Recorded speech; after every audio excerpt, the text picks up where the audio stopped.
क्या आपने वह कथा सुनी है कि जब मृत्यु भी एक बालक को छू नहीं पाई थी? ऋषि मृकंडु और उनकी पत्नी मरुदती निसंतान थे। उन्होंने कठोर तप कर भगवान शिव को प्रसन्न किया।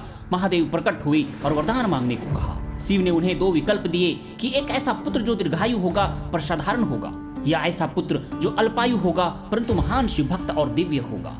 ऋषि मृकंडु ने बिना संकोच के कहा कि हे महादेव, हमें वही पुत्र दीजिए जो आपका परम भक्त हो।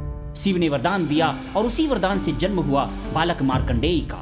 मार्कंडेय बचपन से ही शिव भक्ति में लीन रहते थे। अल्पायु होते हुए भी उन्होंने वेदों और शास्त्रों का गहन अध्ययन कर लिया था। जब उनकी आयु 16 वर्ष पूर्ण होने लगी तो ऋषि मृकंडु को स्मरण आया कि पुत्र का समय निकट है। पिता ने मौन धारण कर लिया। माता ने घर में कलश रख दिए। मृत्यु की तैयारी होने लगी, परंतु बालक मार्कंडेय इन सबसे अनभिज्ञ मिट्टी से एक शिवलिंग बनाकर उसकी उपासना में बैठ गए।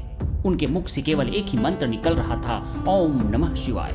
नियत समय पर यमराज ने अपने दूतों को भेजा, पर यमदूत उस बालक को स्पर्श तक नहीं कर सके। तब स्वयं यमराज वहां आए और उन्होंने अपना पास फेंका। बालक भयभीत नहीं हुआ। उसने शिवलिंग से लिपट कर कहा कि हे महादेव, मैं पूर्ण रूप से आपकी शरण में हूँ। यमराज का पास शिवलिंग सहित बालक पर पड़ गया। उसी क्षण शिवलिंग महादेव प्रकट हुए। उनका रूप प्रचंड था। त्रिनेत्र से अग्नि प्रकट हुई।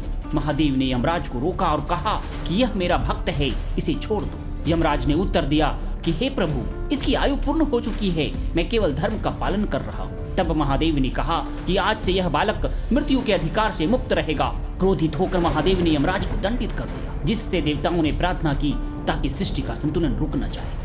तब महादेव शांत हुए और यमराज को पुनः उनका पद प्रदान किया, परंतु एक घोषणा की कि मार्कंडेय चिरंजीवी होंगे, वे मृत्यु से परे रहेंगे। इस प्रकार यह सिद्ध हुआ कि जो शिव की शरण में होता है, मृत्यु भी उसका कुछ नहीं बिगाड़ सकती। महादेव केवल संहारक नहीं, वे भक्तों के रक्षक भी हैं।